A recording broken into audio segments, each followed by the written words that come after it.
Сарлаг нь өндөр ууланд уулын хяр оройгоор хэсж идээшлэх дуртай, халуун тэсвэр муутай, дэлхийд нэн тархацгүй ховордож буй амьтны нэг юм.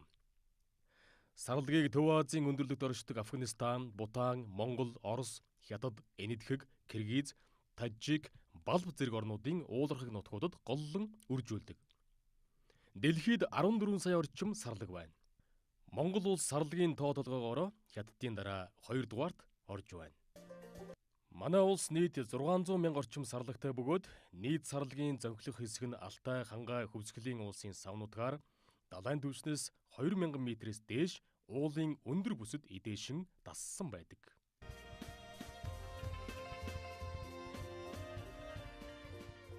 Монгол улсын нийт сарлагын 90% Хангай болон баруун бүсийн 7 аймаг буюу Хархангай, Баянхонгор, Хөвсгөл, Өвөрхангай, Завхан, Баянүлгий, Ховд аймагуудад үржүүлж байна.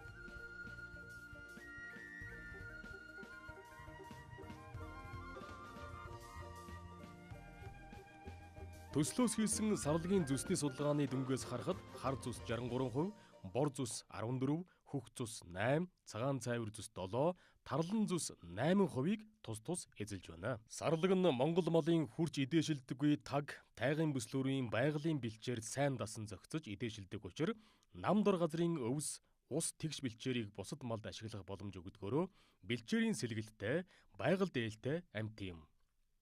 Иймд сарлагын тоо толгойг өсгөх малчтын идэвх сонирхлыг нэмэгдүүлэхийн тулд сарлагын амьдын ашиг шимийг нэмэгдүүлэх нь чухал юм. Сарлагын амьдын гол ашиг шим нь хөөвөр, сүү хоёр юм. Малчт нь сарлагын хөөврөөс олох орлогоо нэмэгдүүлэхийн тулд хөөврийг хяргаж биш, самнаж бэлтгэх, самнах хугацааг зөв тохируулах, үр бүтээл сайтай зөв самыг сонгон ашиглах зэргээр хөөврийн үнэлэмж, гарцыг нэмэгдүүлэх төдийгүй ховор чанар сайтай хөөврийг тусад нь ялган бэлтгэж илүү үнээр борлуулах боломжтой юм. Малын биеийн өсгөн бүрхөвч нь бие махбодыг гадны тааламжгүй нөлөөллөөс хамгаалах, биеийн дулаан зохицуулах үүрэг гүйцэтгэдэг. Сарлагын биеийн хийц галбир, өсгөн бүрхөвч, арсны бүтэц зэрэг нь далайн түвснээс нэлээд өндөрт чиглэг, хүйтвдэр буюу хүйтэн нутгаар амьдрахад нь зохицсон байна. Сарлаг урт өтгөн, саваг, сүүлтэй, ноолуур ихтэй, сахлаг үстэй, хөлс тосны гуурс, цөөнтэй, сэрэг зузаан арстай учир биеийн дулааныг гадагш алдах нь бага, хүйтэнд гой тэсвэртэй амьт юм. Сарлагын үс ноолуур, саваг, сүүлний үс хялгас нь улирлын онцлогоос шалтгаалan чинжлэгдэн халуун хүйтний улиралд биеийн дулааныг зохицуулж байдаг. Сарлагын хөөвөр нь гуйцсны дараа зуны цагт их биеэр тачир гялтгансан өнгөлөг сор үстэй байх тул өссөн бүрхүүлээ нэмгэн хөнгөлсөн байдалтай харагддаг. Эрдэмтдийн судалгаагаар сарлагын өсний гуйжилт нь тэдний нас хүйс, тарга хүч, эрүүл мэндийн байдлаас хамаарч 3-аас 6 сард явагддаг байна. Сарлагын өсөн бүрхүүл нь гаднах байдал, дотоод бүтэц болон техникийн шин чанарын хувьд ялгаатай, ноолуур, сор үс, завсрын үс гэсэн 3 үснээс тогтно. Сарлагын хөөврийн бэлтгэлийн чанарыг 3 зэргээр ангилдаг байна.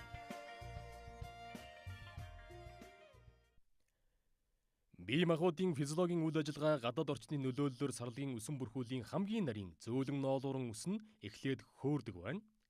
Иймд зөөлөн ноолуур үс хөөрч эхлэх нийт их биеийг хамрах байдлыг малчин хүн гярхаа ажиглах хэрэгтэй.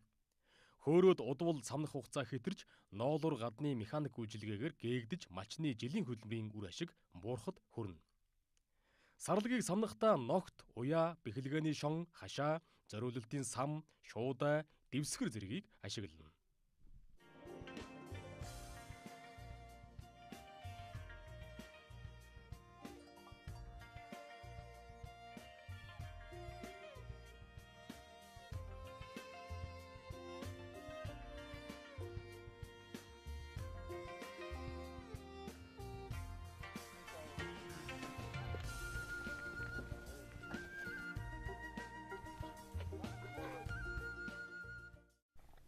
Сарлагыг самнах хугацаа нь малын тарга хүч, цаг агаарын байдлаас хамаарч цөөн хоногоор эрт орой байж болох боловч нас бий гүйцсэн том үхрийг 4-р сард багтаан самнах нь тохиромжтой. Учир нь энэ үед хялгасан сулраагүй байдаг тул ноолуурлаг хэсэг нь илүү байдаг. Харин бярууны хөөвөр орой сулардаг тул 5-р сард багтаан самнах нь тохиромжтой. Сарлагыг самнахдаа салхи багтай нөмөр газар самнавал тохиромжтой бөгөөд нас бий гүйцсэн том сарлагыг босоогоор нь бярууг тусгай дэвсгэр дээр унгаж самнана. Самнахдаа хүзүү, дал, бөөр, гуй, хэвлий гэсэн дараалалаар самнана. Ийхүү хөөврийг хяргаж бус самнаж бэлтгэснээр хөөврийн чанар сайжирснаар үнэлэмж нь нэмэгдэж малчны мөнгөн орлого нэмэгдэнэ. Мөн хөөврийг самнаснаар сарлагын сор үс нь биедээ үлдэж хаврын хүйтэн салхи, шамраг, нойтон цас, бороо зэрэгт ядарч сулдсан малын нэмнээ болдгоос гадна түүн дээр нойтон цас борооны дусал төдийлөн тогтдог учраас мал усгож хорогдох эрсдэл бага байдаг байна. Сарлагын хөөврийг өнгө чанараар ангилан ялгахдаа сарлагынхаа зүс насны ялгаатай байдлаар нь ялгаж самнаж уутлаж савлах нь чухал юм.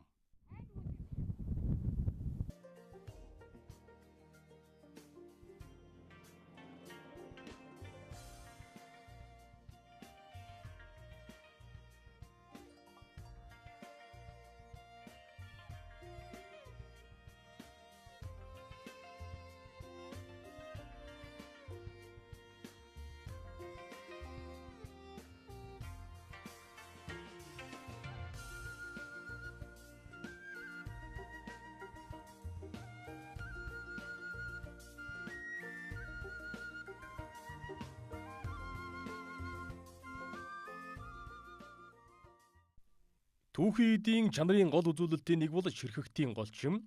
Сарлагын нас ахих тусам хөөврийн ширхэгтийн голч бүдүүрч ширхэгтийн урт богиносдог байна. Иймд хамгийн нарийн бөгөөд урт дээд чанарын хөөврийг бага насны сарлагаас бэлтгэх боломжтой юм. Малчт нь хөөврөө бэлтгэхдээ сарлагынхаа зүс насаар ялган бэлтгэж уутлаж савлан хоршоондоо нийлүүлэх нь чухал юм. Малчтын бэлтгэсэн хөөврийг хоршоо хүлээн авч бүртгэх бөгөөд хоршоо анхан шатны ялгалт хийж савлан хаяг шошгоо хадаж үйлдвэрт нийлүүлнэ. Ногоон алт төслийн маркетингийн бүрэлдэхүүн хэсгийн хүрээнд малчтын хоршоод боловсруулах үйлдвэрүүдийн хоорондын хамтын ажиллагааны эхлэл тавигдаж дундын зуушлалгүйгээр сарлагын хөөврийг боловсруулах үйлдвэрт шууд нийлүүлж байна. Үүний үр дүнд урд нь ченжийн халаасанд ордог байсан түүхийн эдийн үнийн зөрүү малчтад очих боллоо.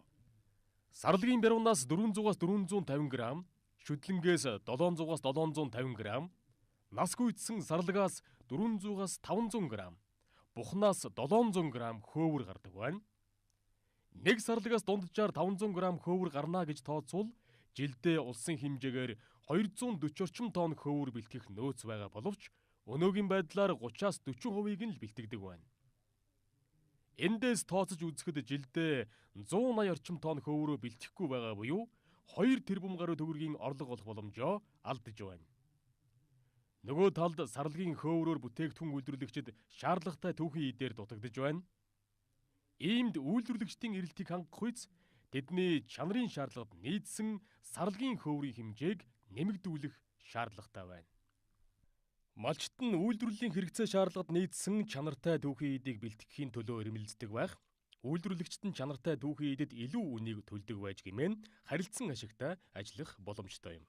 Сарлагын хөөврийг хавар хөөрх үед нь хяргах юм уу самнах аргаар бэлтгэдэг хэдий ч самнаж бэлтгэсэн гарц өндөртэй ширхгийн урт харьцангуй илүү байдаг. Боловсруулах үйлдвэрт малчтын гар дээрээс бэлтгэгдэн ирсэн хөөвөр нь ангилан ялгах, угаах, хялгас ялгах, ээрэх, сүлжих, оёх, гүйцэтгэн боловсруулах дамжлагуудаар дамжин эдсийн бэлэн бүтээгдэхүүн болж хэрэглэгчдийн гарт очдог. Хөөвөр нь уян зөөлөн чанараараа ямааны ноолуурын дараа ордог үнэт түүхийн эд юм. Сарлагын хөөврөөр үйлдвэрлэсэн бүтээгдэхүүн нь дулаан хадгалах, эскээрэлт тэсвэрлэх чадвараар ямааны ноолуурын бүтээгдэхүүнээс илүү юм. Агаарын солилцоо сайтай уян зөөлөн бүтээгдэхүүн учраа өмсч эдлэхэд нэн тааламжтай сэтгэгдлийг төрүүлдэг. Үүнээсээ шалтгаалаад олон улсын зах зээл дээр нэр хүндтэй бүтээгдэхүүн болох магадлалтай байгаа юм а. Малчинта сарлаг самнах хугацаагаа баримтлан сарлагаа зориулалтын самаар самнаж өнгө болон насаар ангилан сайн чанарын хөөврийг бэлтгэснээр өөрийн орлогоо нэмэгдүүлэх боломжтой төдийгүй дэлхийн зах зээлд өрсөлдөх үйс бүтээгдэхүүнийг үйлдвэрлэхэд хувь нэмрээ оруулах юм.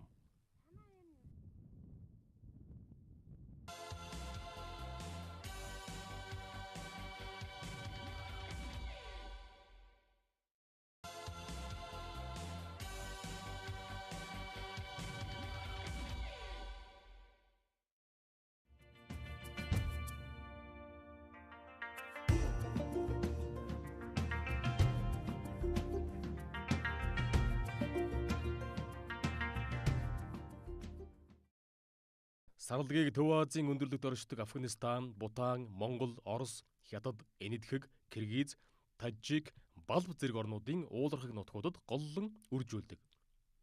Дэлхийд 14 сая орчим сарлаг байна. Монгол улс сарлагын тоо толгоогоор Хятадын дараа 2 дугаарт орж байна.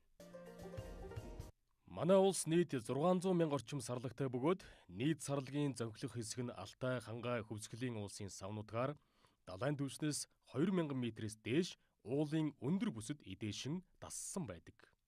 Монгол улсын нийт сарлагын 90% Хангай болон баруун бүсийн 7 аймагт үржүүлж байна. Швейцарын хөгжлийн агентлагийн ногоон алт төсөл нь Архангай, Баянхонгор, Завхан, Баянөлгий, Ховд, Овс, Говьлтай аймагуудад сарлагын хөөврийн нэмэгдсэн өртгийн сүлжээг хөгжүүлэхээр ажиллаж байна.